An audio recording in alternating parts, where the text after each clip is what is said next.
You see such a wonderful place. One of the best place to live. And this is the place where the largest rice harvest in the country comes from. A free-flowing water, irrigation canals are distributed for the farmers in every direction. From Magat Dam to help the rice grow healthy and more grains soon for harvesting.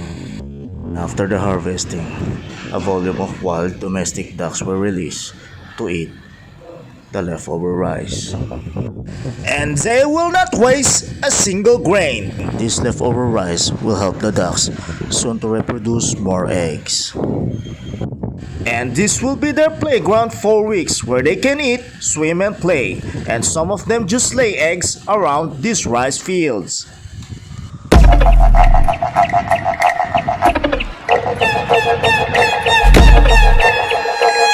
And these new rice sprouts are sure to be the next harvest. And it will not last long. And it will also be harvested. And some of this rice will go to large warehouses to be sold and to be classified. And after being classified, it is ready to be sold in the market. To feed the many poor families throughout the Philippines. Each grain of rice is very valuable to feed a hungry family. And many Filipinos are finding it difficult to buy rice due to the increasing price in the market. And I can't help to ask myself, but why? We have the largest rice fields in the country. And yet the price getting higher and higher. Why? I don't know why. And this is the big question mark for every Filipinos. And while I'm standing watching these rice fields around me, and suddenly I saw Mangkanor. And Mangkanor is hanging outside in his web.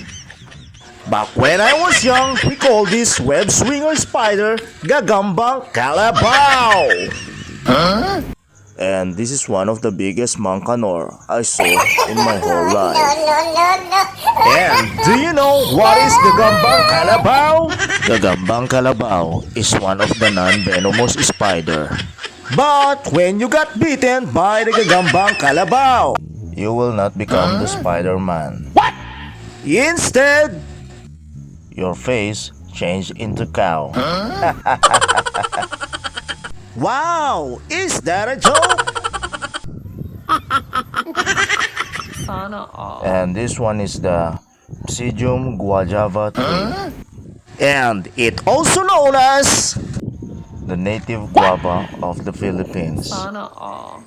And you can see these guys playing around and everybody's racing towards the food. And surely, no one wants to be left behind. And this guy? Who is this guy?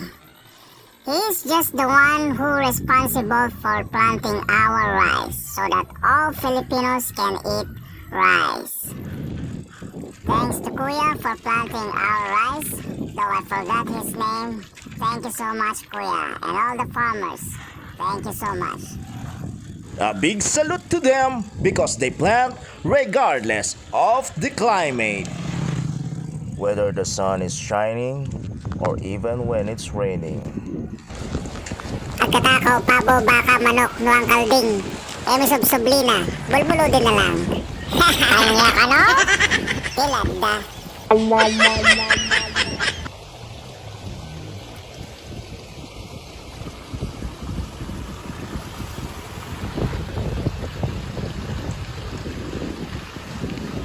And as you can see, it's a very nice day to ride my bike. Regardless whether I'm catching my breath or I'm just doing fine. I'm out of breath and I can barely breathe. And you're dying to catch your breath. Grabe.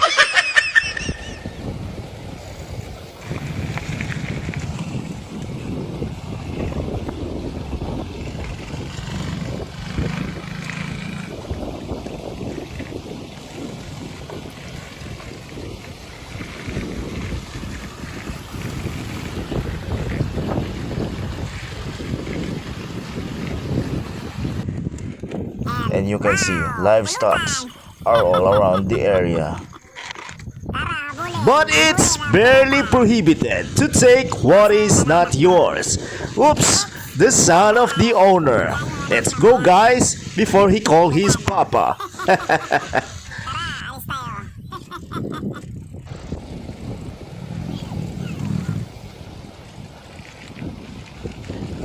And this is how they dry the rice. They spread it on the road when the sun shines. But as we can see, some of the rice have already put back into the sacks. And as you can see, the farmers are all around the area. And the owner is busy calling for his truck, while the others busy gathering every single grain of rice to put back into the sacks. And you see them gathering the sacks towards the end of the rice they gathered, Kaway, negative so viewers that they tayo. start putting every single grain of the rice they gathered into the sacks. And this is a very good class of rice that will definitely be sold at a good price. It is very large grains of rice, only prove that the harvest is good.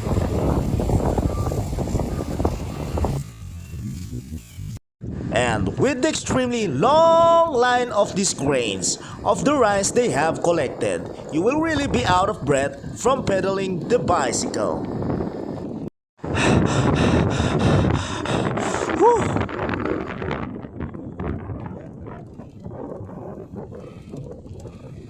And these guys are the cannibal team. They ate their victim and spit the blood on the road.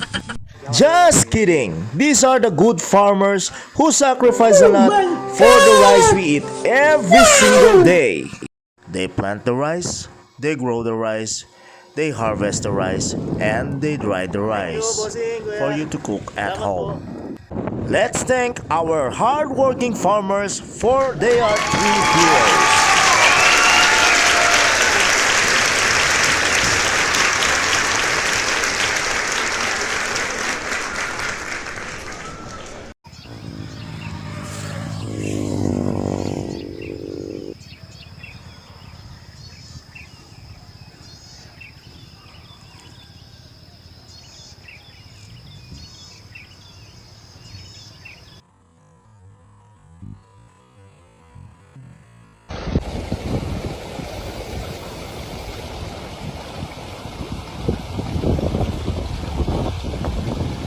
Bagsak manong.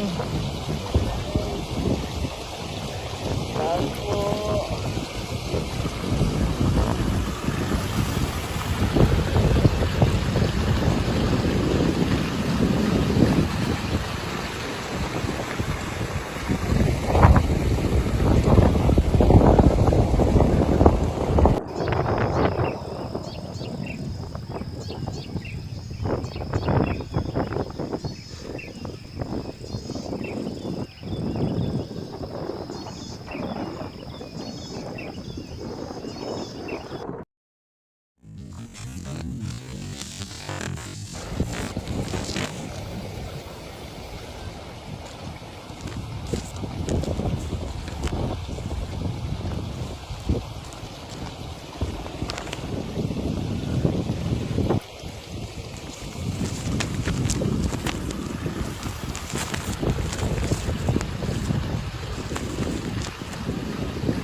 Gagawin ko ang lahat para sa'yo. Ito ang tanging paraan na naisip ko para sa'yo. Ang logits na to, para sa'yo, maalat ito. Great egrets, also known as Egretta alba. This is a big bird. Is considered by the Kennedy Guide as an uncommon migrant. It is the largest egret found in the Philippines. These birds, they don't want to left alone. They got together while looking for food in these rice fields. And yes, they are same feathers flock together. And if anyone is left alone, will follow his companions wherever they are. Surely, and they stick together, stay together, fly together, and eat together. Same feathers flocks together.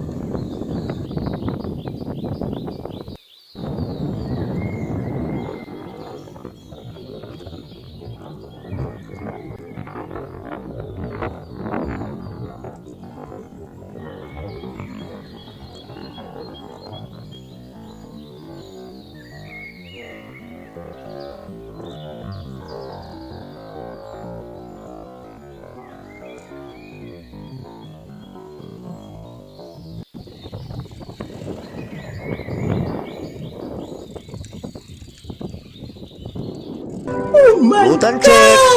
Napakaangas! Napakaangas, Gar! Pulutin na lang ang kulang, par! Adobo sa gata, Gar! Kaldereta, par! Sana Lutan yan, Gar! Huwag mong Pwedeng subukan. pang-ulam, par! Masisira ang buhay mo. Tsaka ang butas ng kaldero, par! Dagay mo muna, Gar!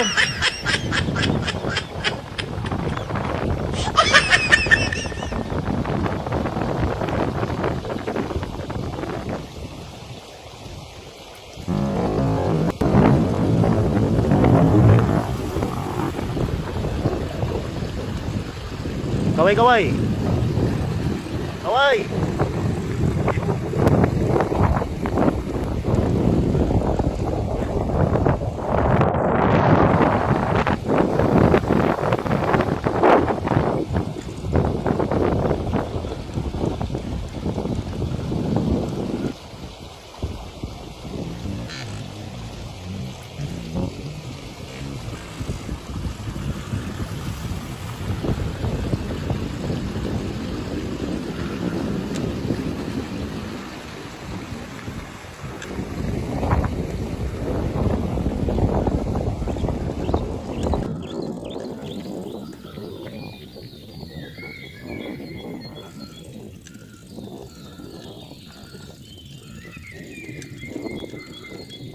Boss, kaway-kaway.